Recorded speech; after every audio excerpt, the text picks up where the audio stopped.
مومن کی زندگی کیسی ہوتی ہے؟ پہلے ہمیں یہ چیز جاننے کی ضروری ہے کہ مومن اپنی زندگی کیسے گزارتا ہے، اس کی صبح کیسے ہوتی ہے، اس کی شام کیسے ہوتی ہے، اس کی جوانی کیسی ہوتی ہے، اس کا بڑھاپا کیسا ہوتا ہے، وہ بیٹا ہے تو کیسا ہے، وہ باپ ہے تو کیسا ہے، وہ بیوی ہے تو کیسی ہے، وہ بیٹی ہے تو کیسی ہے، وہ یجمان ہے تو کیسا ہے، وہ نوکر ہے تو کیسا ہے مومن۔ پہلے جان کیا ہم مومن کی طرح ہیں؟ اپنے آپ کو، ہماری جو زندگی ہے اس کو وہ جو مومن کی زندگی ہے جیسی رہنی ہے اس سے کمپیئر کریں گے۔ الحمدللہ الحمدللہ، اگر ایک آدمی بھی مومن کی زندگی کی طرح اپنی زندگی پالے تو اس ایک آدمی کی برکت سے اللہ تبارک و تعالی ہم پر عذاب نہیں اتارے گا۔ جس کو بھی بیان سننا،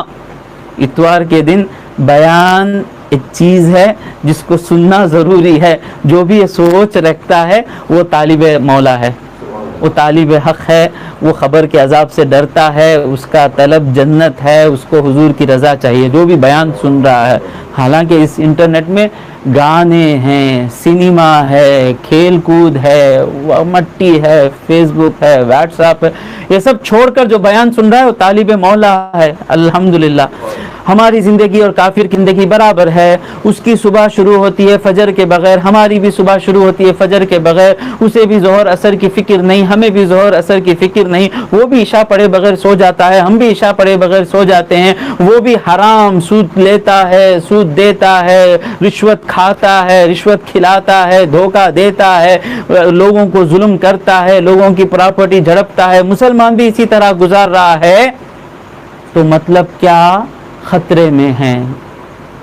کب یہ ایمان ہم سے چھین لیا جائے گا ہمیں معلوم نہیں۔ اللہ تبارک و تعالی قرآن مجید میں فرماتا ہے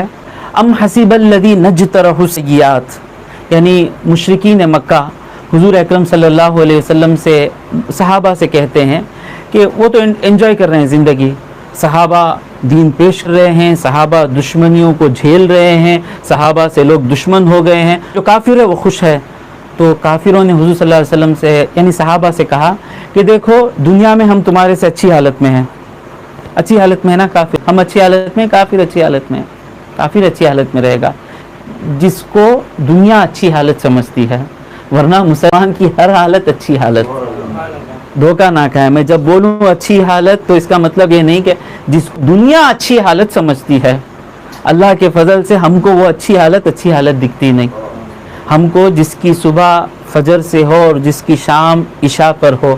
بھلے ہی وہ پلیٹ فارم پر سوتا رہے یا جھوپڑی میں رہتا ہو، وہی ہمارے سامنے بہت اچھی زندگی گزار رہا ہے۔ جو اپنے ماں باپ کی خدمت کرتا ہے، اپنے ماں باپ کا دل نہیں دکھاتا، بھلے ہی وہ غریب ہو، بھلے ہی وہ کسی بھی حالت میں ہو، رکشہ چلاتا ہو، ہمارے لیے وہ بادشاہ سے بہتر ہے۔ یہ ہمیں مومن کا نظریہ ہے۔ جب میں بولوں کہ اچھی حالت میں مطلب دنیا داروں کے اعتبار سے، تو کافر کہتے ہیں کہ آج ہم اچھی حالت میں ہیں، اگر اے محمد صلی اللہ علیہ وسلم تم جس طرح کہتے ہو کہ اس کے بعد ایک زندگی ہے، اگر وہ زندگی آئے گی تو اس زندگی میں بھی ہم اچھی حالت میں رہیں گے۔